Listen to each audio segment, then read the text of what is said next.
जय हिंद दोस्तों, जैसा कि अभी आप लोगों को विदित है कि जंतर मंतर पे लगभग 1 महीने से धरना प्रदर्शन चल रहा है और हमारे देश के शिक्षाविद, पर्यावरणविद, रैमन मैग्सेसे अवार्ड से पुरस्कृत जिन्होंने अपने देश के लिए बहुत कुछ किया है। आर्मी के लिए टेंट बनाए और ठंडे एरिया में रहने के लिए, उसके बाद लद्दाख में काम किए, पर्यावरण पे बहुत से काम किए।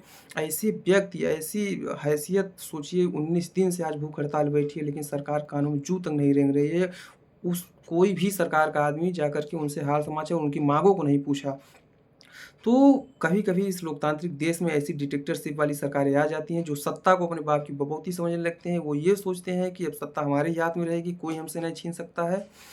तो जब इस तरह का माइंड सेटअप बन जाता है, तो सरकारें यही करती हैं। आपको जात के नाम पे, धर्म के नाम पे लड़ाएँगी और अपना जो मेन मुद्दा है, जिससे राष्ट्र का विकास होगा, देश का विकास होगा, युवाओं के भविष्य के बारे में कोई चिंता नहीं रहती है, ना शिक्षा की चिंता।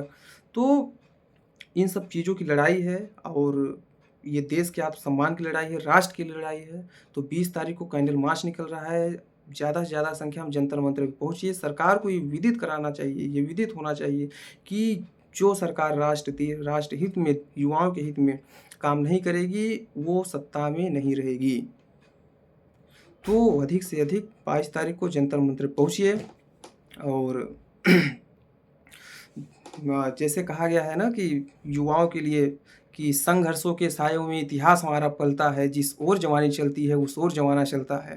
तो जिधर युवा चलते हैं उधर मुर्दे उठ खड़े होते हैं, उठकर खड़े हो जाते हैं। ये तो सरकारें हैं, कब तक टिकेंगी युवाओं के सामने?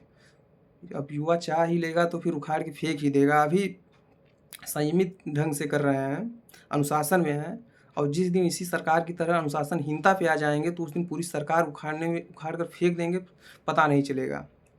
तो आप लोग जंतर मंतर पे 20 तारीख को पहुँचिए और सभी लोग सोचिए, बेशर्म सरकार के लोग, कोई भूखा मर रहा है जंतर मंतर पे और ये लोग ठूस रहे हैं मस्त।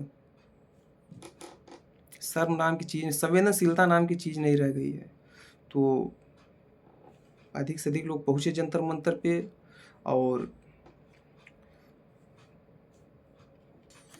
मैथिली शरण गुप्त जी की एक बड़ी अच्छी पंक्ति है, देशभक्त वीरों मरने से नेक नहीं डरना होगा, प्राणों का बलिदान देश की वेदी पर करना होगा। तो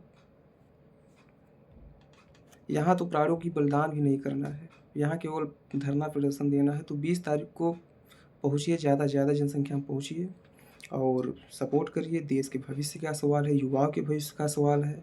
सरकार को विदित कराना बहुत ज़रूरी है और ऐसी सरकारें को देश से हटाना भी बहुत ज़रूरी है, चूँकि ऐसी सरकारें राष्ट्र के लिए खतरा होती हैं, जो शिक्षा पर, युवाओं के भविष्य पर और देश हित में बातें न कर के जातिवादी, धर्मवादी बातें करें।